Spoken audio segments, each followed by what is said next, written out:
The Jetsons 1963, Issue 16. George politely asks his neighbor how his frozen foods business is. He's told they have a problem with their frozen pie line called the kind great-grandma made, and George hates it like everyone else, because they're made over 100 years ago. That doesn't explain it. He couldn't have made it based on a 100-year-old pie. If there was anything left of it, he would have known better. George goes home, bored of his job. There's somehow a sign on the wall calling the house boring, and there's a machine beside Jane with tons of options on it. Not that it really matters to the plot when it's not being used. There's a dog washer as one of the options too. Judy calls her boyfriend boring because he got distracted trying to figure out what's wrong with her dad's car. I wonder if this is what Tails would be like if he had a girlfriend. George hears Elroy cheering, and surprisingly gets jealous of him. And when he sees him watching old westerns, he talks about a dude ranch, and then decides that his family should spend a weekend on one. None of them acts like they did that already because it's another universe. The Monohound with a stupid name expends rocket fuel to go along something it's hanging from so that it's restricted to only heading in a certain path with no room for error. So the family immediately gets to their destination, and Elroy gets disappointed because they're not taking the kind of covered wagon seen on TV, as it's hovering too. I have to assume the reason this guy says it's better than normal covered wagons is that it won't be bothered by terrain. But he'd say that to make his point. Elroy hopes the ranch house would be authentic, and likes the idea that it's based on a native cliff village only to see urban buildings. Then the comic shows its age because the tour guide said it's ancient when he'd have been told how to pronounce it properly, and would have also been told to say something else like Aboriginal or Native American. And Elroy gets disappointed at seeing such a person selling ice-cold soda pop for a measly 10 cents in the future. He's still inexplicably shirtless, so he's not entirely what they're like now, but Elroy is still irritated because he's not stereotypical enough. And I know it's just going off what he was mad about before. That's not what old westerns are like. It's still impossible to buy that the tour guide would talk like that about him though. It doesn't matter that the comic was written in the 60s. It should have been common sense to the writers that people won't always have this jokey attitude and become more considerate because it was only a matter of time. But anyways, Elroy complains about the dude ranch not having any real horses. Someone feeds oil to one of the mechanical horses connected to the wall and says he's never even seen a real horse. Why didn't the robot horses look like this? He has a good point that these make a smooth ride. Elroy might only think he wants a rough ride because he's seen the movies, but he'd hate being thrown off a horse. He doesn't like that there's an elevator to get to their room either. It's more fun than walking upstairs. Then Elroy complains about the funny-looking cacti that were bred to not have any needles. That doesn't justify them being shaped wrong. They'd be perfect if they were identical but without needles. Elroy gets excited at hearing a hissing snake, and ends up disappointed by a snake specifically bred to have rattlers on both ends with no fangs. They wouldn't have rattlers on both ends, because people wouldn't want to see that. Also, don't animals need their fangs to eat? It's just being provided with food it doesn't need to bite, like by IV.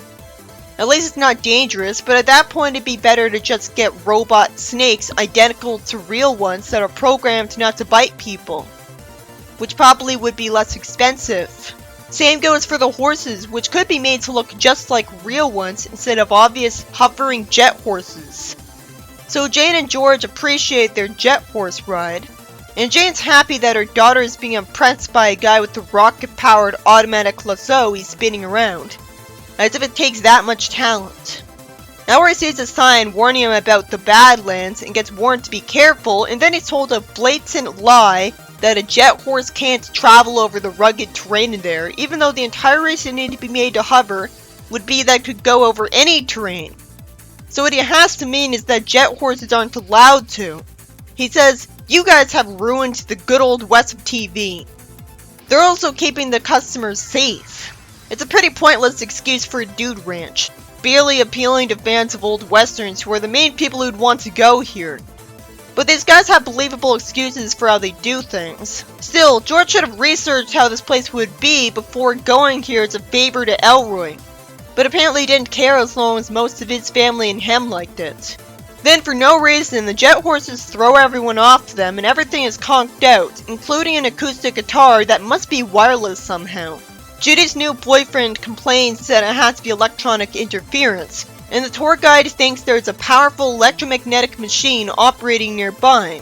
Elroy rides away on Astro, who's a good sport about it, and notices gold and silver miners, with one of them using levers to try to dig right into the dude ranch from behind, knowing to do this because of a gold and silver detector. Elroy takes a risk by letting them know he's there before having Astro ride away when he could have had more time to get away if he stayed quiet. The bullets miss him, of course, and he has Astro head for the Badlands. Incredibly conveniently, the guard's sleeping on the job with a thing up to let him in. Eventually, Elroy uses the lever to lower the gate onto the people trying to kill him, saying he hates to do this despite smirking about it. He's told to name his reward, and he requests a real horseback ride, which he ends up getting inside of a fence-enclosed area in the zoo. Finally, George lampshades that Elroy doesn't appreciate the futuristic world he's in. Ironically, for someone who can improve on and make technology in the show. He says Elroy was born 500 years too late, based purely off the fact that he likes old westerns. When that doesn't mean you'd actually want to live in those times without air conditioning and stuff. Then George asks the traffic cop while driving with his wife how far it is to Planet X from here. So he finally wants to show that planet to his wife. The traffic cop drives away and back, thanking them for waiting. But I'm annoyed at not being told how long they were waiting. He says it's almost 6,000 miles. If this guy is driving insanely fast on his scooter, it's gonna have a magical anti-G-force force field to prevent him from dying, getting flung off by the speed of the wind heading against him. The page ends with Jane saying she was right that it was close enough to visit the Smiths for a few minutes. That sure is a helpful traffic cop going out of his way to find out the answer to this question, when he's supposed to be spying on this part of the sky to ticket people. In the next story, George tells Elroy in a hurry to let him ride on a soaring saucer that won't hold up anyone big because he needs to make it to the garbage collection truck to get his old high school sweater back, which Rosie threw out. She throws out every useless thing she finds, supposedly. He's her boss, but she somehow has the guts to grab and rip apart his sweater. Elroy scolds him on being sentimental and calls himself mature, and then gets upset because he lost the comic his Uncle Bob gave him earlier. Rosie threw it out too without asking. Why does she think she won't get punished for this? I doubt a maid would do this, even if she has every reason to think it was useless because he wouldn't have been reading it anymore. She also threw out a useless souvenir menu of Judy's, and Jane's old love letters from George. They get their things back from the dump, and find out Rosie's thrown out a useless trophy, a broken wind-up space car that could be fixed for all she knew, and Judy's diary, which would only make sense if all of its pages were full. George talked as if this is just built into her programming, but this has to be taking place right after they bought her, because this is a problem they would have had to deal with all the way back then.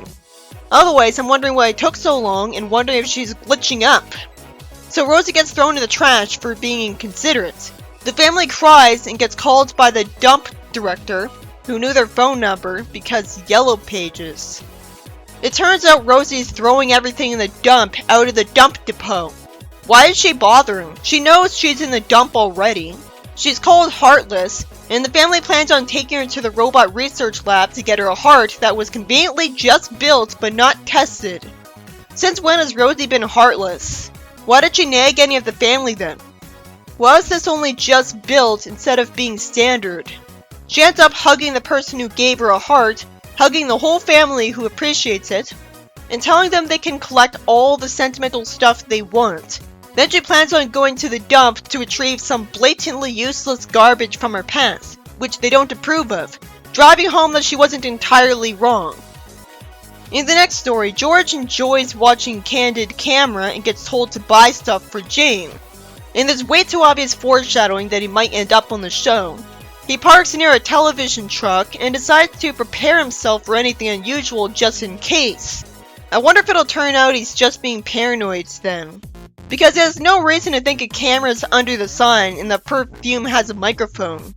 So he squirts at the man at the desk with cologne as it feels bad for both of them. Him for getting himself in trouble. Then he ends up spraying a hose by accident and then it gets videotaped. It is satisfying to see him spray the jerks on candid camera. Realistically, he gets in trouble, his car gets towed away by the police scooter, and the TV crew shows up at his cell with a camera to boast and explains that they're just a news crew. He gets recognized at the lineup, and out of nowhere, the man's happy with him because thanks to him, his department store is going to be on all of the TV sets in the country. And they never had such publicity before. He tells him that Candid Camera's begging him to let them put their show on there. Conveniently, out of all the other places that were on TV.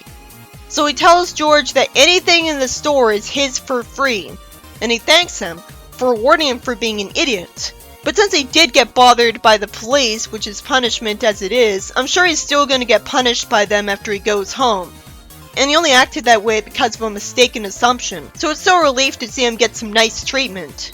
Then he's offered a sample of a pie that he just admired a panel ago, and he takes it acting antagonistic. But then he apologizes and decides to act polite instead, only to get humiliated on Candid Camera. So it's frustrating to see him get punished for wisening up. It wouldn't be so bad if this happened to him without him almost throwing a pie at the prankster first. It's obvious that the audience would have liked to see the pranksters get pranked for once.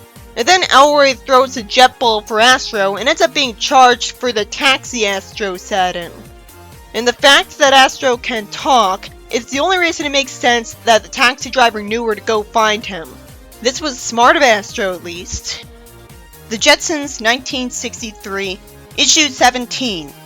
For no reason, Spacely complains about George walking around in an old suit. He hears the noon whistle and notices that George doesn't have a lunch pail. So now it is normal for all of his coworkers to bring lunch to work.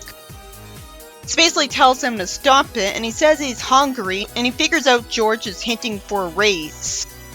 They hear a noise from the automatic shutoff turning off the plants because George forgot to push his button at one point.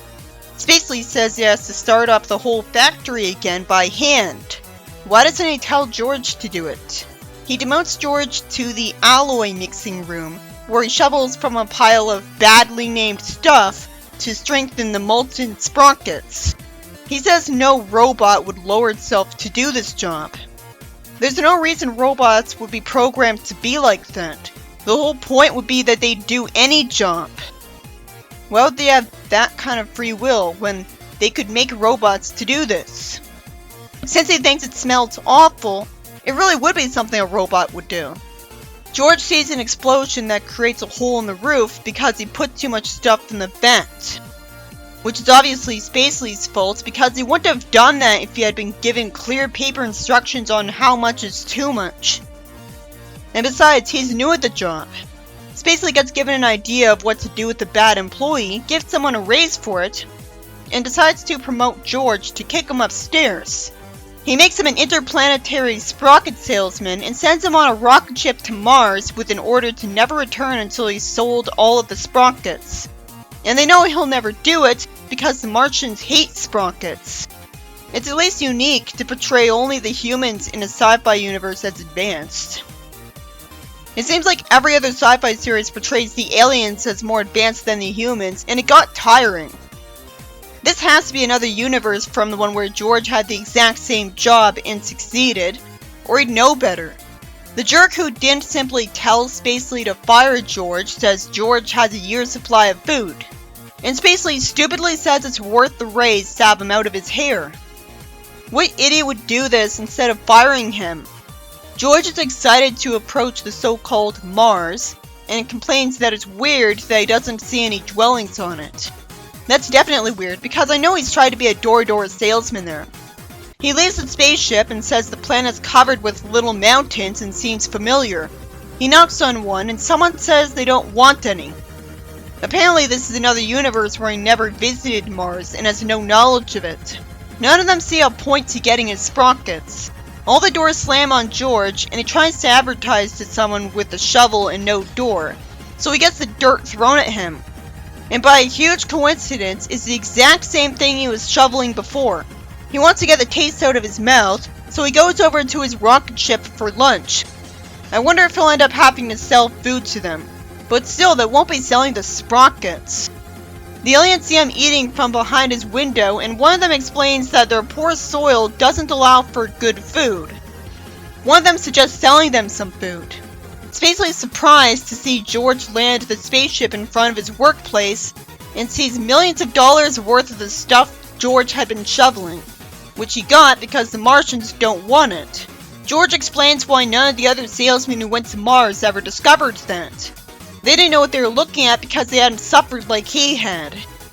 He thanks Spacely for the raise, and there's a ridiculous ending where everyone in his workplace is happily doing the job he had for no reason, and even enjoying the smell somehow.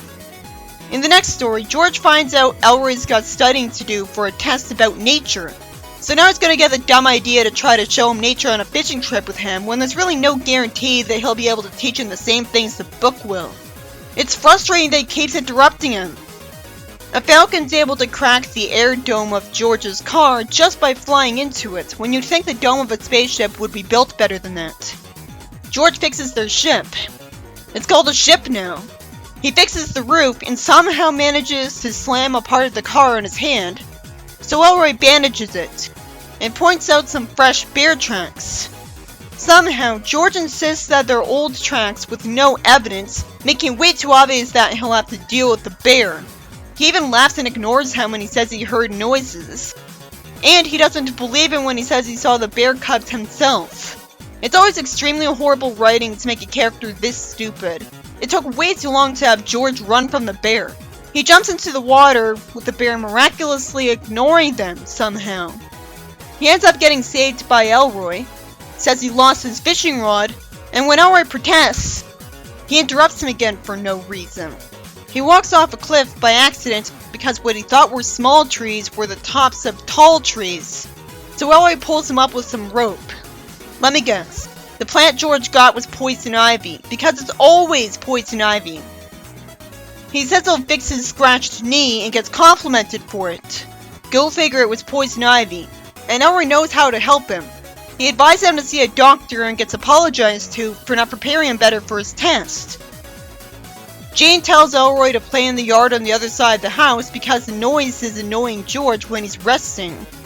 George wastes a bunch of time yelling at him, and Elroy takes forever getting him to bed, where he finally says that he helped him on the only subject he was worried about: first aid.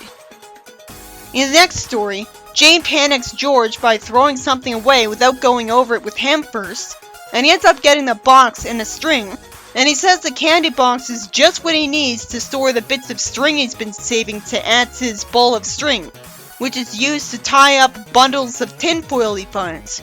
But he doesn't explain why he'd ever want either of that.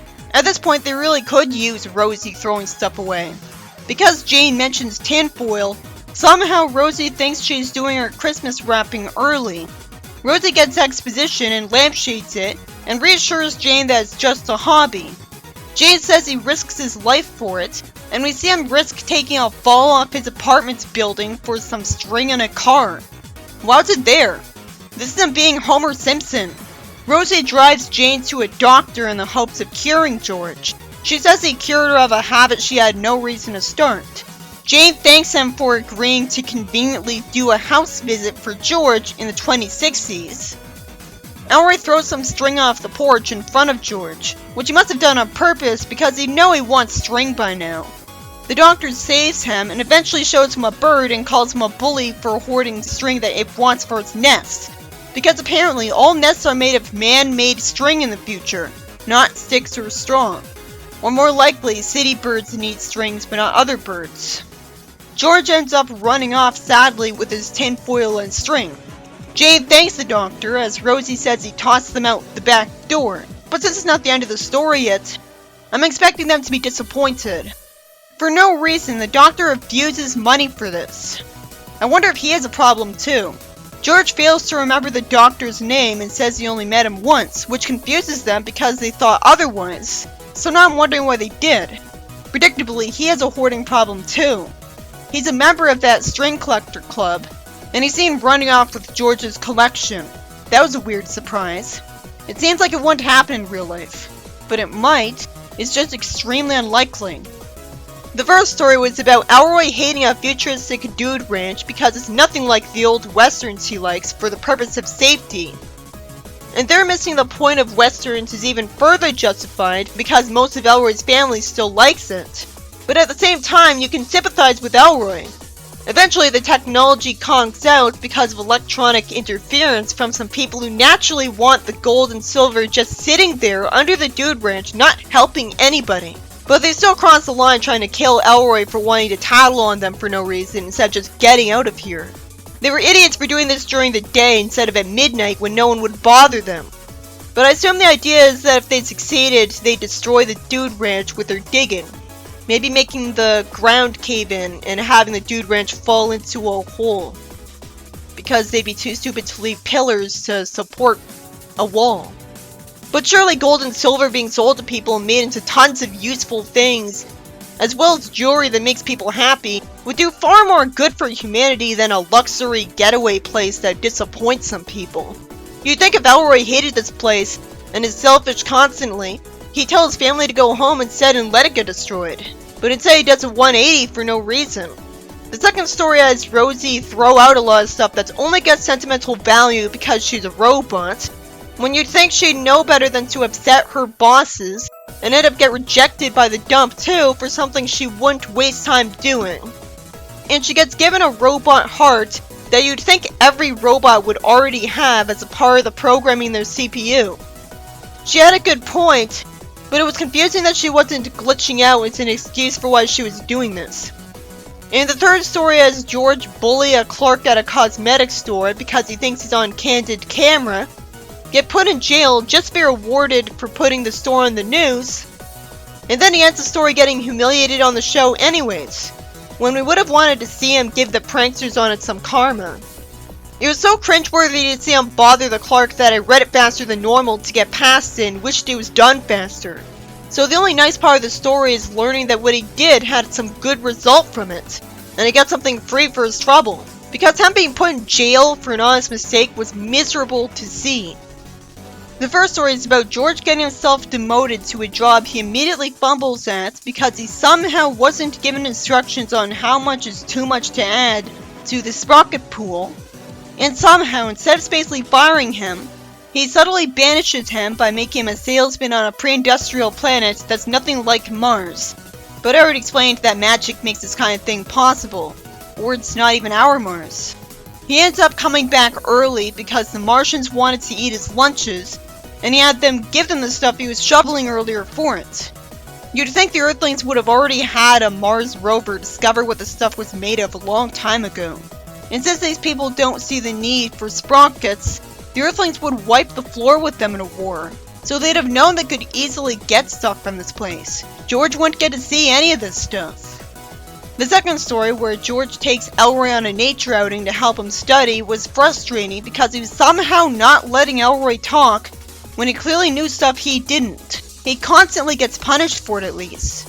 And eventually it turns out that even forcing Elroy to have to help him wasn't bad because it helped him study for first aid class. I felt bad for Elroy. I know George doesn't have any common sense, but he still seemed out of character. Nothing about the stuff required it to be in the future. Then there's a sad story where George is happily addicted to getting string, and somehow risks his life for it, speaking of out of character, causing his wife to send the doctor to him to guilt him into giving that up successfully.